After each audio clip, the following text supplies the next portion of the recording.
Bonjour à tous, j'espère que vous allez très bien. Moi ça va nickel, j'ai passé des bonnes fêtes de fin d'année, j'espère que vous aussi. Meilleurs vœux d'ailleurs. Nous sommes le 8 janvier 2025 et j'ai envie de créer une petite habitude sur cette chaîne. À chaque début d'année, faire une petite rétrospective de tous les projets que j'ai réalisés l'année précédente, donc c'est ce que nous allons faire. J'ai fait beaucoup de choses, des projets pour me remettre dans le bain puisque j'avais fait une pause dans le développement en 2023, des messages fictifs, et des jeux vidéo même. Donc il y a beaucoup de choses à voir. Je vais prendre les, je vais prendre, j'ai fait beaucoup de projets, donc j'ai sélectionné les plus intéressants pour vous. Et donc nous allons passer tout de suite au premier projet.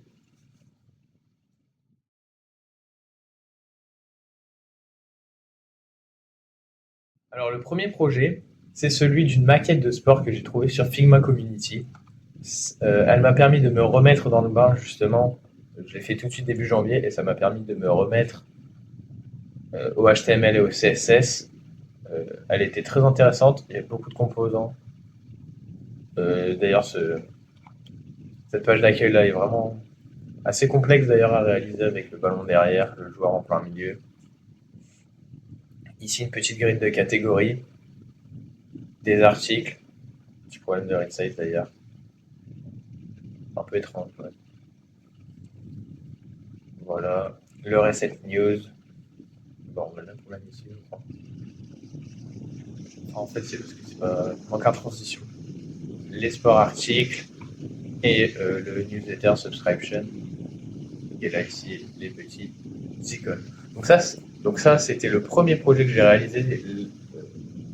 Donc là, donc ça, c'était le premier projet que j'ai réalisé en tout début d'année. C'était évidemment, comme je vous l'ai dit, pour me remettre dans le bain, étant donné que j'avais fait une pause de 3 ou 4 mois de développement. Donc il le fallait. C'était d'ailleurs très instructif, notamment la homepage, qui était assez complexe à développer. Maintenant, on va passer au deuxième projet.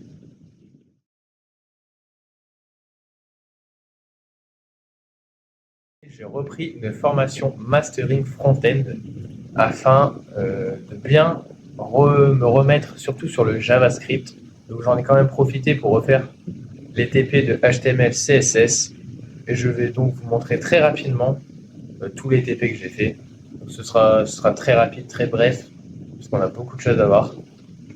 Donc on va commencer par le HTML. Il y avait 3 TP. Un TP de réaliser un tableau complexe, c'était celui-ci. Donc là, c'est pur HTML, comme vous voyez, avec les TR, les TD, les tables. Ça, c'était le tableau complexe, le tout premier TP de la formation.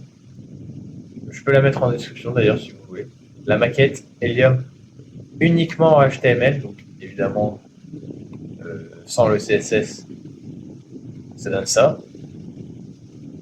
Et donc ça, c'était une maquette qu'on va faire le CSS après. Et ça, c'était un autre site, je crois. Oui. Un autre site, c'était Gaming Business School.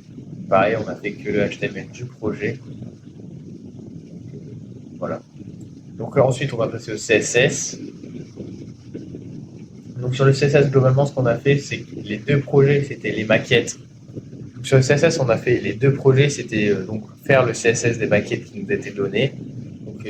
Donc on avait des images, il fallait simplement refaire le design. Donc, ici, le Gaming Campus. Donc les différentes écoles, les news du campus, avec le petit bouton ici, dans la suite, et le footer, avec les partenaires. Voilà, donc ça c'était le TP du Gaming Campus. Et il y avait celui donc de la maquette Helium, c'est celui-ci. Ah non, c'est la maquette Run pour moi. Ça c'est la maquette Run, donc c'était pour... la condition c'était qu'il fallait faire ça avec grid uniquement. Si on regarde un petit peu... Ah oui, moi avec Flex.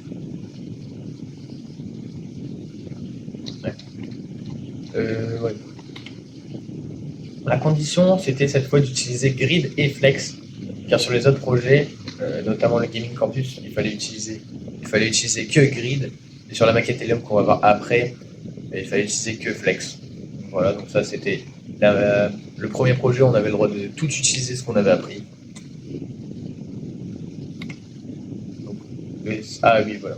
Donc ça c'est la maquette Helium, donc, de ce que je vous parlais tout à l'heure avec cette image d'ailleurs. Donc là, on devait utiliser uniquement Flex sur le projet. Donc voilà. Et on a aussi... ah non, il y en a encore deux. Non, c'est on a fait. Ah oui, là c'était pour apprendre les grids. Donc voilà. Faire un design abstrait avec, grâce au grid. C'est assez complexe en fait d'ailleurs quand on y réfléchit. C'est juste 5 divs et c'est le CSS surtout qui travaille. Enfin, ça c'est complexe. Il faut bien utiliser le grid template area. Et puis normalement, globalement, ça se passe très bien. Le template area avec le grid area.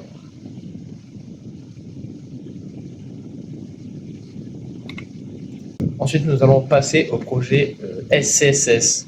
Donc, il nous a fait une formation SCSS pour ensuite retravailler, enfin faire deux projets en utilisant SAS pour ensuite travailler le JavaScript, Git et GitHub. Donc ça, c'est les projets SCSS. On avait tout d'abord celui-ci, la montagne, d'ailleurs très beau.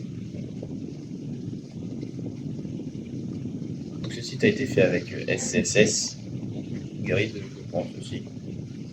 Voilà. Donc le voici, et aussi le projet final qui était une maquette de restaurant, et la voici. Welcome to the resto. Le Discover, le menu, les horaires et le formulaire de réservation, ainsi qu'une petite grille d'événements et une petite citation donc, du CEO. Et enfin, le footer. Donc ça c'était pour tous les projets HTML, CSS et SAS. Maintenant, on va passer au projet JavaScript. Il y en avait pas mal étant donné qu'il a segmenté le JavaScript en plusieurs modules. Donc le module du DOM, le module de l'API, le module de la data, etc. Je crois qu'il y en avait 5. On va les regarder tout de suite. Dans JavaScript, API, data et DOM, donc il y en avait 3. Donc le premier exercice. D'ailleurs, si ça vous intéresse, faites les exercices qu'on a là. Ah oui, c'est vrai, c'était avec une API, je crois. Ah oui. Avec l'API du générateur de blagues. C'était celle-ci, api.blablag.net. N'hésitez pas à refaire ces projets chez vous. C'est des projets toujours très intéressants à faire, surtout si vous apprenez le développement actuellement. Donc ça, c'était le premier PP d'API, un générateur de blagues. Le deuxième, c'était fetch des données utilisateurs. Donc voici donc il fallait fetch leur photo de profil, leur nom et leur adresse email. Donc si vous voulez l'API, je peux vous la donner. C'est randomuser.me/API. Projet très intéressant pour apprendre à fetch les données. Et le troisième exercice, c'était un générateur de recettes. Donc on tapait un aliment qu'on voulait et puis on avait beaucoup de recettes qui nous étaient fetch. Donc avec aussi d'où ça vient, le chicken congee, le chicken maringo. Voilà. Si vous voulez l'API, le chicken parmentier. Si vous voulez l'API, c'est the1000db.com. Donc tout ça c'était des API gratuites d'ailleurs si vous posez la question. Et enfin le TP. Donc ça c'était des exercices. Les exercices, on avait la correction et ils nous aidaient plus ou moins à les faire, alors que les TP, il fallait vraiment qu'on se débrouille de nous-mêmes. Donc on n'avait pas d'indice et on n'avait pas d'aide. Donc là, c'était le TP, donc la country app. Donc si vous voulez l'API, je vous le donne tout de suite. C'est restcountries.com. On était à la version 3.1, je ne sais pas si ça a bougé. Donc on peut rechercher les pays, donc par exemple si on recherche la France, on a la capitale et la population. Hop, ici c'est le nombre de pays qu'on nous donne, donc le premier voilà. Donc c'est par tri croissant d'habitants, donc ici on en a 0, tri décroissant, on a la Chine avec le plus grand nombre de population, et le tri alphabétique. Ah oui, c'est peut-être le tri alphabétique par rapport à... Je sais pas si j'avais fait le trait alphabétique en fait. Si j'avais fait le trait alphabétique, le voici.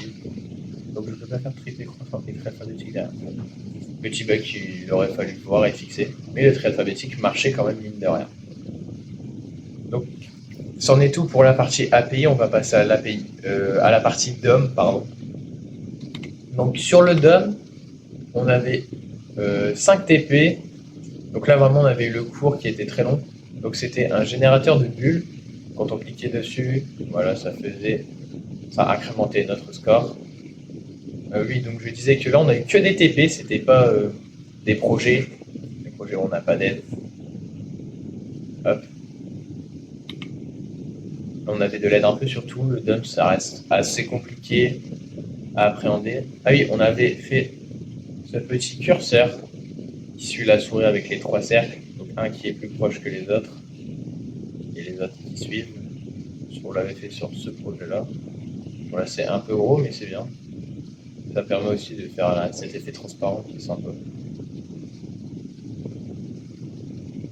Très intéressant cet effet d'ailleurs. Un peu gros, je trouve, pour mettre dans un vrai projet, mais très intéressant. Le troisième TP, c'était celui-ci. Je ne sais plus c'était quoi.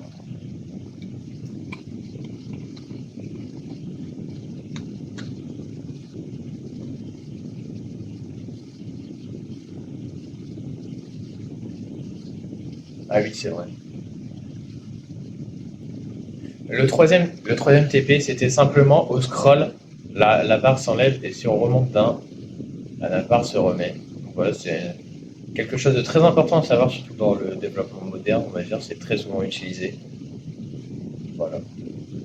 Le quatrième TP, c'était celui-ci, donc c'était avec des animations scroll. Voilà. La pop-up, on peut cliquer d'ailleurs, la petite animation ici. Et quand on remonte tout en haut, la barre qui se relève, donc ça c'était tous les événements au scroll. Et le dernier TP, c'était celui-ci, le TP de la sidebar. Donc le TP sidebar est toujours très intéressant pour le responsive design. Quand vous faites le responsive de votre application au format mobile, c'est toujours mieux d'utiliser un menu burger, donc celui-ci, qui s'ouvre et qui se ferme. Le voici. Maintenant que la partie DOM est terminée, il nous reste la dernière partie, le dernier module de formation JavaScript que j'ai réalisé, c'était celui de la data. Donc, je vais vous le montrer tout de suite. Il y avait ici ce projet. Ce petit projet. Ah oui, c'était le text typing.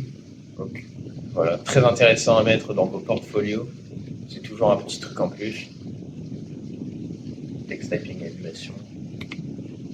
Cet exercice, ce projet qui était un générateur de mot de passe. Donc ici, on mettait le nombre de caractères désirés.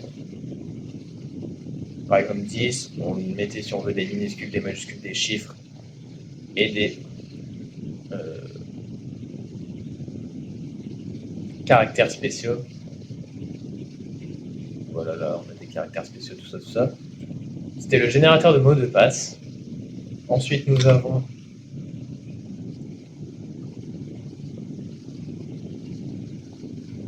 le calcul d'une nuit d'hôtel. Donc là, on voyait que c'était 46 € la nuit, il nous calculait le total. Donc du 8 et 10, on avait pour 92 €. Donc c'était un calcul de date, tout ça, c'est très intéressant à faire. 278. Très intéressant, je vous conseille de faire ce projet d'ailleurs. Et ensuite, les projets sans Z qui était celui-ci. Un générateur de couleurs. C'est toutes les secondes, toutes les 2 secondes, ça change de la couleur du background et ça nous affiche ce qu'il faut. Ensuite, la To-Do app, donc avec le local storage. Je l'ai présenté dans ma vidéo Code Mastery si jamais, lorsque j'ai présenté les projets pour la roadmap.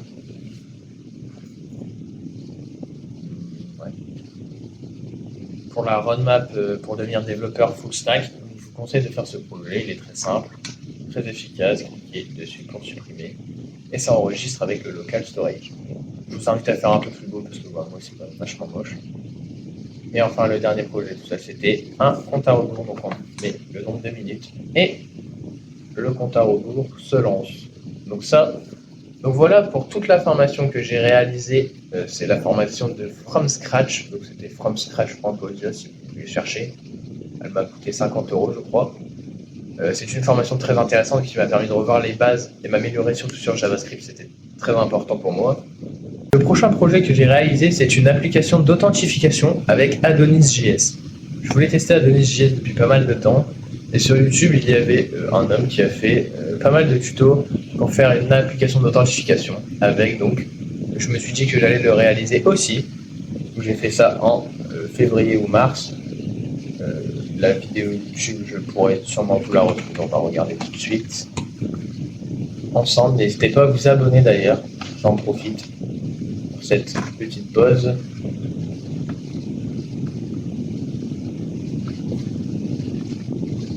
Adonis authentification. C'était Adonis 6 d'ailleurs, la version venait de se mettre à jour. Donc voilà, c'était Oussam qui a d'ailleurs continué de faire cette série Adonis 6. Je crois que je m'étais arrêté ici à la logique de déconnexion. Je crois. Très intéressant, il explique bien d'ailleurs. Il est très pédagogue. Donc nous avons quand même lancé le projet. Donc voilà, c'était très simple. On avait l'inscription ici avec GitHub qui marchait. Donc voilà. La voici. Je confirme mon accès. Hop. Ah.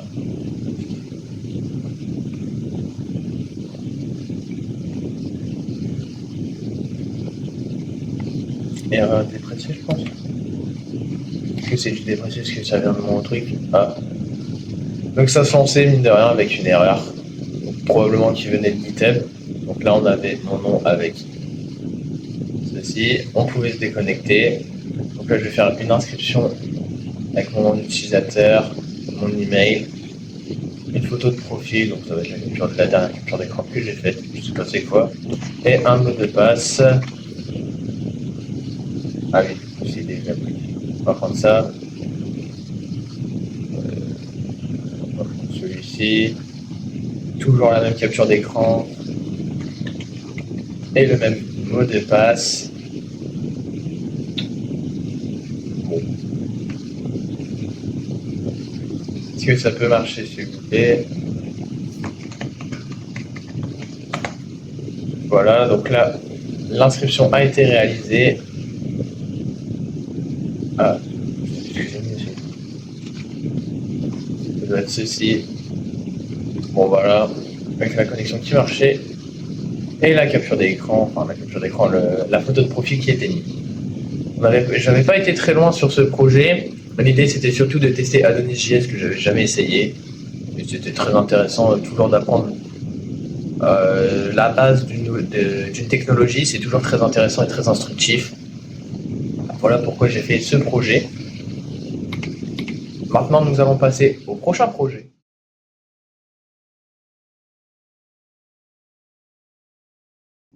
Ensuite, j'ai participé à une Game Jam. Donc, une Game Jam, c'est pendant un mois, nous avons un jeu vidéo à faire avec des contraintes. Donc là, la contrainte, c'était qu'on nous donnait les assets. Donc, il fallait les utiliser uniquement. Et que ça devait être fait avec RPG Maker. C'est ce que j'avais fait. Donc nous allons ici, jeu, la game jam, et nous allons lancer le jeu qui fait un an que je ne l'ai pas lancé, je ne sais même plus ce que j'ai fait. J'espère que le jeu n'est pas trop fort.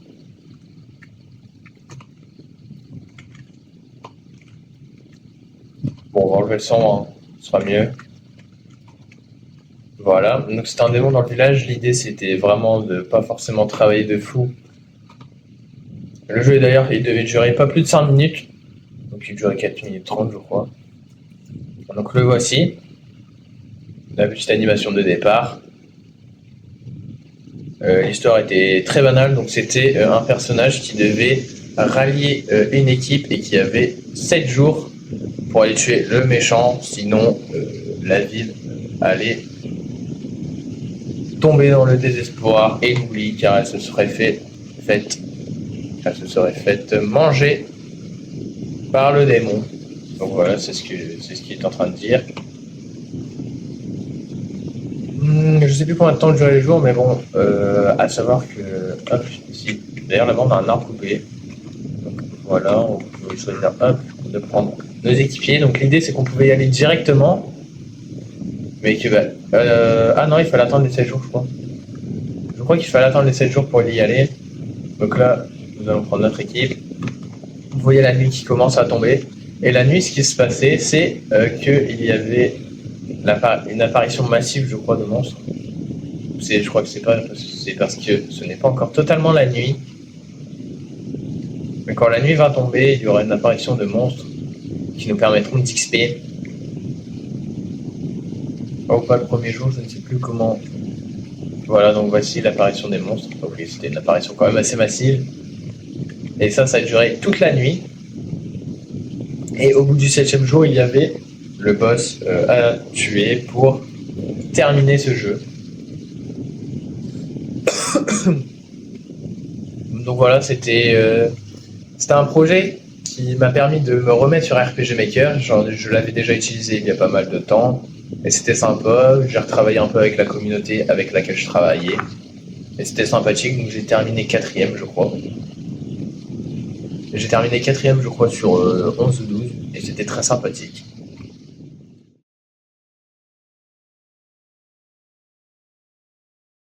Le projet, c'était pour donner mon avis sur une formation d'un copain à moi qui travaille chez l'Ami de Code. C'est un serveur Discord, un YouTube, un TikTok et sur Instagram. Donc c'était ce site. Donc je l'avais réalisé pour donner mon avis, etc. Donc le voici. Je vous le montre rapidement parce qu'il n'y a pas grand chose à voir. Oh, à part cet effet qui était sympa d'ailleurs. Donc voilà, coder dans les tutoriels. Voilà. Je vous montre très rapidement, il n'y a pas grand chose à voir. Hop, c'est un projet HTML CSS classique. Et là, nous allons passer sur un projet d'ailleurs qui était très intéressant.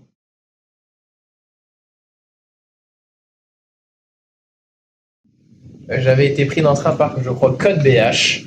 CodeBH qui avait fait une vidéo, je suis déjà, qui avait fait une vidéo sur la simulation d'une civilisation. Voilà. J'ai codé une simulation pour comprendre l'égoïsme. C'était sa vidéo.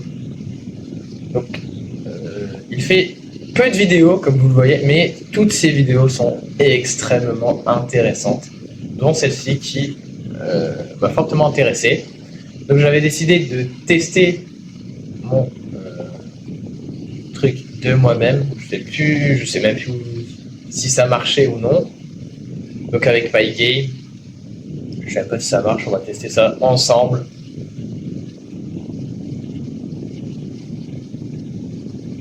Donc on avait la première génération qui récolte des pièces.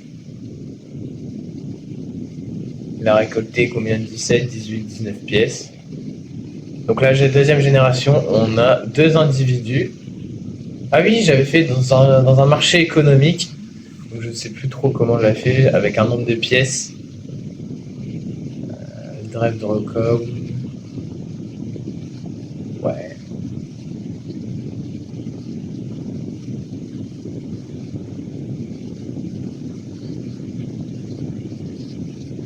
Donc une génération, ça durait 30 secondes et toutes les 10 pièces. Donc oui, une génération durait 30 secondes et toutes les 10 pièces amassées par un individu créaient un nouvel individu. Et si un individu avait moins de 10 pièces, bah, il meurt, tout simplement. Donc voilà, je ne sais pas jusqu'où ça peut aller, mais je crois que ça peut monter très très vite. On voit d'ailleurs que beaucoup d'individus sont rapprochés car il y a de moins en moins de pièces pour eux. C'était très intéressant en fait comme projet. Donc voici, je l'avais codé 100% en Python avec Pygame. Je crois que j'avais un peu d'aide d'ailleurs sur un serveur Discord si je me rappelle bien. Limite, j'aurais pu le développer un peu plus et en faire une vidéo YouTube, ça aurait pu être très sympa. Pourquoi pas le faire cette année? Si ça vous chauffe, dites-le moi en commentaire.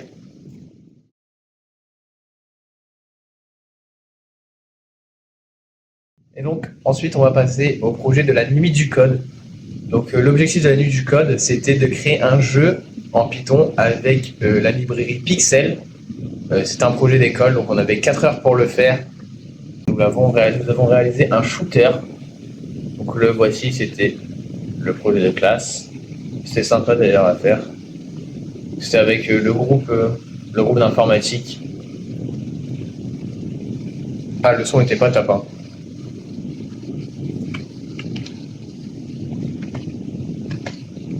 Ah, s'il tire des missiles, mais j'étais pas assez loin. Donc quand on se fait toucher, je pense qu'on perd une vie, voilà. Et on peut taper les petits monstres. Donc on avait fait 104 heures. Je vous coupe parce que voilà. On avait fait 104 heures avec la librairie Pixel, qui est très basique et avec la pire documentation d'ailleurs. Je peux tenter d'avoir la pire documentation que j'ai jamais utilisée. De mon histoire, la documentation, la voici. C'est carrément sur un GitHub, c'est celle-ci. Donc on a la palette de couleurs, des exemples, comment créer sa première application, comment créer des ressources. D'ailleurs ça, c'est bien fait et mal fait en même temps, c'est compliqué. Genre c'est facile de créer la ressource, mais c'est compliqué de la mettre sur le projet. Et on n'avait pas énormément d'informations non plus. Donc on a dû faire avec et voilà ce qu'on a pu coder en 4 heures. Nous allons passer au prochain projet. Le prochain projet qui est le premier challenge de Spikes. Donc Spikes, c'était ma précédente vidéo où j'avais réalisé un hackathon. Un hackathon, pour ceux qui ne savent pas, c'est réaliser un projet rapidement. Donc c'est un peu comme une game jam. Et Spikes, c'est le projet de Ezis. Je vous mettrai son lien Twitter Je vous mettrai son lien Twitter en description. Ezis qui a créé ce projet pour aider les développeurs front-end à s'améliorer et aussi s'améliorer au design. Donc le premier challenge, je crois que c'était le challenge SAS, donc il n'est plus disponible depuis la deuxième version de Spikes, donc d'ailleurs Spikes, qui est passé en V2 depuis maintenant moins de 2 mois, je crois. Depuis 2 mois, c'est devenu un vrai gros projet. Donc le voici. J'ai pas remis tous les projets, d'ailleurs il faudrait que je le fasse. Il y a eu des nouveaux projets entre temps que je n'ai pas fait. Je vais sûrement les faire évidemment. Donc là c'était Voltflow, un petit projet de type SAS avec les cartes. Celui-là je l'avais réalisé donc pendant mon stage en mai, du coup mon stage de seconde.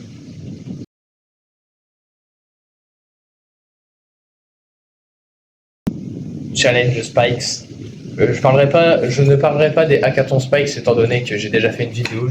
N'hésitez pas à aller la voir. Donc là, c'était le deuxième projet Spikes, qui était le projet de la chaise. Donc l'idée, c'était vraiment de travailler ce petit slider. Et enfin, le troisième projet Spikes que j'avais fait, le troisième challenge Spikes que j'avais fait, c'était celui-ci, celui de la note. Donc pour recommencer, et voilà. Donc ça c'était les trois projets Spikes que j'avais fait. Il y avait aussi le hackathon de design et le hackathon développement que j'ai réalisé, mais qui se trouve dans la fiche à droite de votre écran, donc là probablement. Maintenant nous allons passer au projet suivant. Donc voilà, là il nous reste le projet SaaS que j'ai montré sur Twitter mais pas sur YouTube, le site du lycée que j'ai dû réaliser, le site de mon lycée, l'algorithme du chemin le plus court et les trois projets jeux vidéo que j'étais en train de réaliser sur Unity. Donc nous allons d'abord commencer par l'algorithme du chemin le plus court.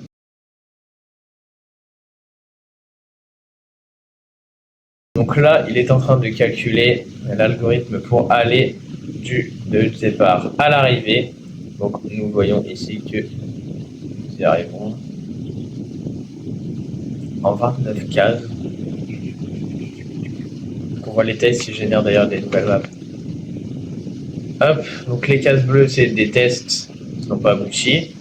Et ici, il a trouvé le chemin le plus rapide en 23 cases. Enfin, ouais, c'est ça. Tac, tac, tac, tac, tac, tac, tac. 23 ou 24, je pense. Donc là, il y avait un peu plus de calculs à faire. Il y avait plus d'obstacles. Plus de tests, donc. Ici, en 25. Projet très intéressant que j'avais fait avec une formation d'algorithmique et de structure de données. Donc le voici, je vous conseille de le faire d'ailleurs, c'est très intéressant. Nous n'allons pas énormément passer de temps dessus, il faut qu'on passe au prochain projet. La vidéo doit être déjà assez longue, donc le prochain projet, ça va être... Ici le site du lycée que nous avons pu réaliser. L'objectif était de créer la boutique du lycée. Donc voici ce que nous avons rendu. Ceci c'est des placeholders d'ailleurs. Voilà. Et le back-end était fait par d'autres membres du club informatique du lycée. Le voici avec son responsable d'ailleurs. Hop. Je sais plus comment il fait le responsable comme ça. S. Ouais, avec le menu burger, voilà d'ailleurs.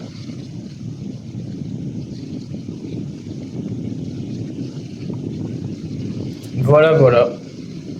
Donc là maintenant nous allons passer au SaaS fictif pour ensuite aller directement sur Unity. Et j'espère que les projets vont continuer de marcher étant donné qu'on est passé à Unity 6. Mais bon, d'abord nous allons parler de notre flow. Notre flow qui est mon deuxième SaaS fictif. J'avais comme objectif d'en créer 3 en 3 mois. J'en ai créé 2 étant donné que je suis sur le 3e. Mais que l'idée est de vraiment faire un vrai SaaS pour une fois. Donc je me donne beaucoup plus qu'un mois pour le réaliser. Là on se donne comme objectif de 5 mois pour faire la bêta. Et pour le coup je ne suis pas tout seul. Je suis en compagnie de 2 graphistes et d'un développeur qui m'aide. Le projet est prêt, nous allons pouvoir le lancer sur le localhost 3000. Pour toute information sur le SaaS que je suis en train, le projet que je suis en train de réaliser, tout est sur mon Twitter, donc mon Twitter qui est ici. Le lien sera en description. Je poste tous les jours des avancées, que ce soit sur le développement du projet ou sur autre chose. Le voici, donc ThomasDev59. N'hésitez pas, on est bientôt 300. Avec la pire bannière de l'histoire d'ailleurs, je tiens à le préciser. Notre flow est prêt, donc voilà, j'ai utilisé le text typing d'ailleurs. Donc, on avait la petite landing page.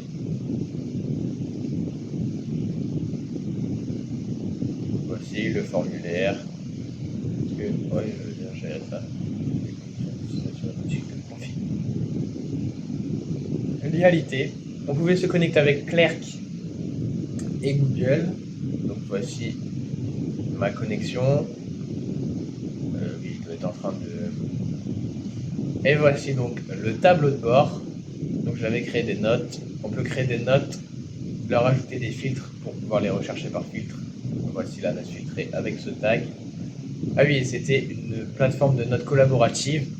Donc là, si on crée une note... Ah oui, il faut qu'il met du temps à compiler étant donné que c'est pas la dernière version de Next.js.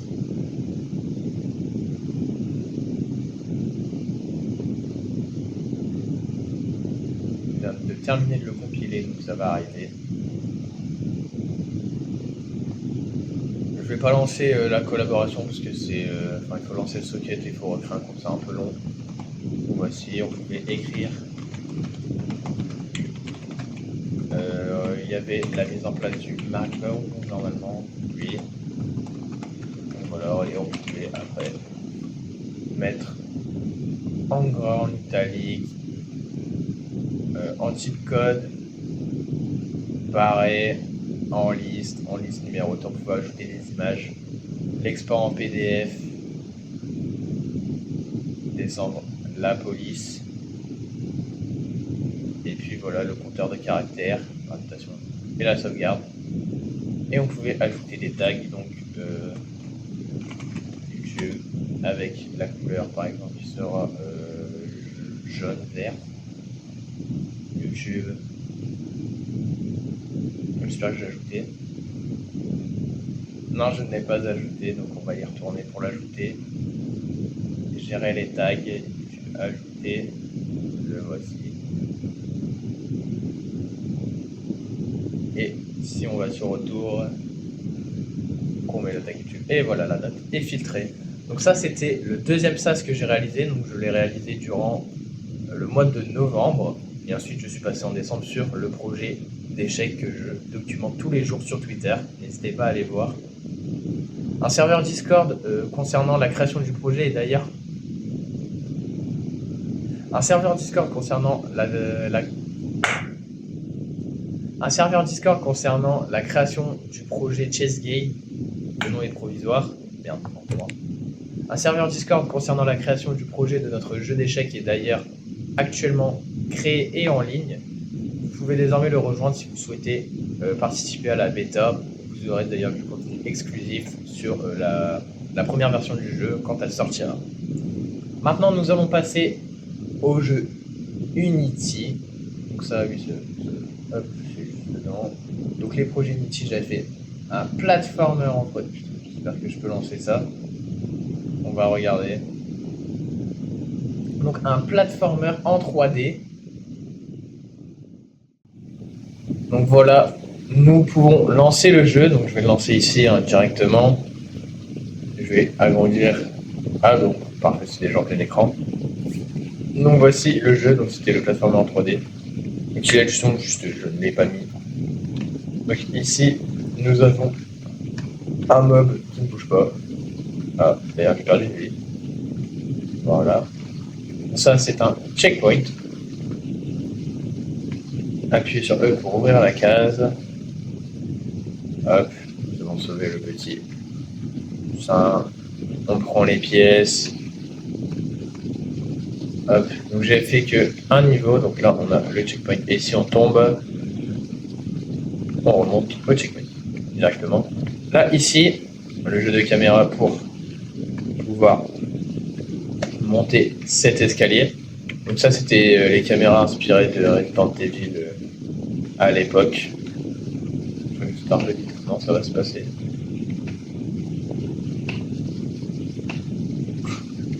En face, c'est tous les projets. Et ici, nous avons la fin du niveau avec le score et le petit coupé.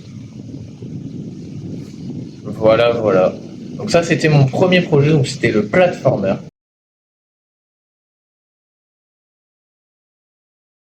Le dernier projet jeu vidéo est enfin chargé, donc c'était le projet Tower Tactics. L'idée, c'était de faire un projet où notre Clash Royale un peu revisité. Vraiment, le jeu n'est même pas fini, je crois. J'ai abandonné le développement du projet.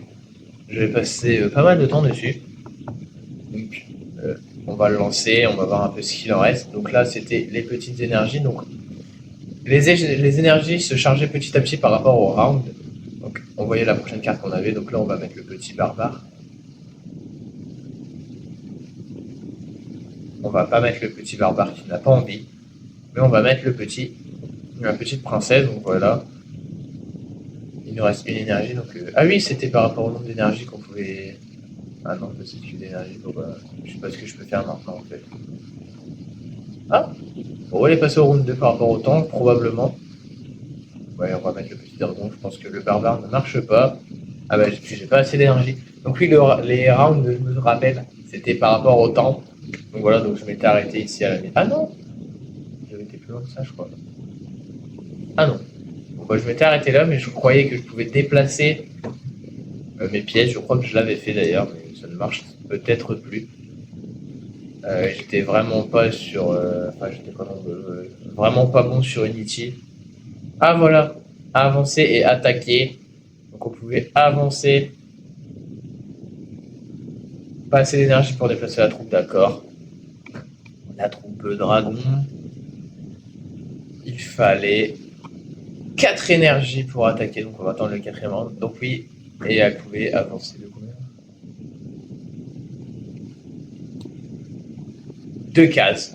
Bon bah, hop, on va pouvoir l'avancer. Ah oui, voilà, on pouvait l'avancer de 2 cases, donc, comme ceci, pour aller attaquer la tour. Je m'étais arrêté là, il y avait un mode multijoueur à faire. Avance un peu plus les cartes. Bon là, le barbare ne marche pas simplement parce que le modèle 3D n'est pas mis, mais voilà, mettre un chrono, faire un menu. On a énormément de possibilités d'amélioration. Pourquoi pas le faire cette année? Je ne pense pas, je pense que je le ferai. Si je le fais, c'est probablement l'année prochaine, étant donné que je vais me mettre à 100% sur notre projet d'échec. Suivez-moi sur Twitter ou rejoignez le serveur Discord. Tout est en description si vous voulez suivre le projet.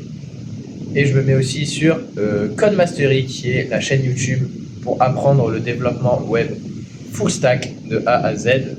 La plateforme de formation est en cours de création, mais les vidéos commencent déjà à sortir sur YouTube. Le lien de la chaîne est aussi en description. Merci d'avoir regardé cette vidéo, elle était un peu longue, j'espère que ça vous a plu, cette petite rétrospective de 2024. J'espère pouvoir le refaire en vous montrant de beaux projets à la fin de l'année prochaine. Et puis on se retrouve le mois prochain pour une nouvelle vidéo. Salut!